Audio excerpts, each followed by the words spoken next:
जीवन काल में जो सद्गुरु का माध्यम आपके करीब होगा, आपके पास होगा, आपके जीवन में उसका आगमन होगा और उसके माध्यम से आपको अनुभूति होगी।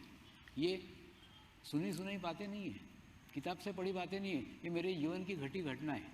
एक बार मैं कनाडा जा रहा था और मुंबई के एयरपोर्ट के ऊपर मेरे को खूब सिक्योरिटी प्राप्त रहती है और वो सिक्योरिटी के अंदर वो एकदम लास्ट वाले कैबिन में उन्होंने मुझे पहुंचाया कि ताकि मेरे को ज़्यादा लाइन में नहीं लगना पड़े, ज़्यादा भीड़ का सामना नहीं करना पड़े। तो वहाँ पे एक पुलिस ऑफिसर बैठा हुआ था, अच्छा धष्टपुष्ट पुलिस ऑफिसर था।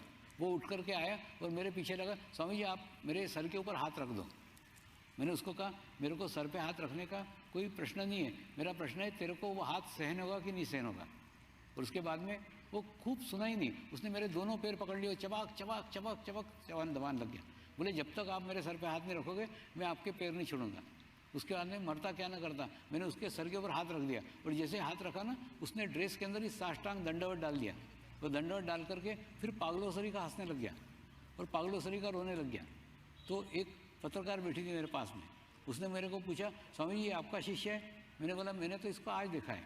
फिर उस पुलिस वाले को पूछा तू ऐसे पागलसरी का क्या हंस रहा है और पागलसरी का क्या रो रहा है? तो उसने कहा मैं स्वामी समर्थ का भक्त हूँ। अभी परसों के दिन अक्कलकोट में गुरु पूर्णिमा हुई थी और गुरु पूर्णिमा में मैंने स्वामी को प्रार्थना की, स्वामी आपके कृपा में जीवन में सब कुछ प्राप्त हो गया है, केवल आत्म साक्षात्कार करा दो, आत्म अनुभूति करा दो, ऐसी प्रार्थना की थी। आज ये स्वामी जी ने मेरे सर के ऊपर हाथ रखा, मुझे मेरे गुरुदेव के दर्शन हो गए। तो समाधिस्थ गुरु वह स्थान है जिस स्थान से आप जीवंत गुरु तक पहुंच सकते।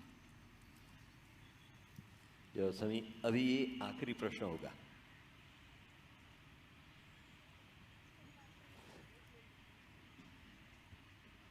स्वामी जी को प्रणाम। मैं गोरखपुर से आया हूँ विश्वविद्यालय में और गोरक्षनाथ मठ में योग सिखाता हूँ। स्वामी जी जब मैं 20 साल का था तो मुझे आसन बहुत अच्छे लगते थे। 40 साल में आया तो प्राणायाम बहुत अच्छे लगने लगे, बहुत सिद्ध हो गया। लेकिन अब ध्यान की तरफ जब मैं आया तो नेपाल भ्रमण के दौरान मैं मौनी बाबा से मिला और 10-15 दिन का शिविर गोरखपुर में मैंने लगवाया तो मुझे बड़ी अच्छी अनुभूति हुई।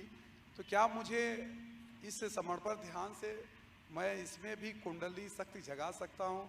और आपका मैं इंतज़ार करूँगा कि गोरखपुर में भी एक कार्यक्रम मुझे दें ताकि भव्य महाशिविर का आयोजन मैं वहाँ कर सकूँ। वहाँ पे पहले वीडियो शिविर करो और वीडियो शिविर से सामूहिकता बढ़ाओ, बाद में उस पर आप ट्रस्ट को एक एप्लीकेशन दो तो उस पर विचार किया जा सकता है।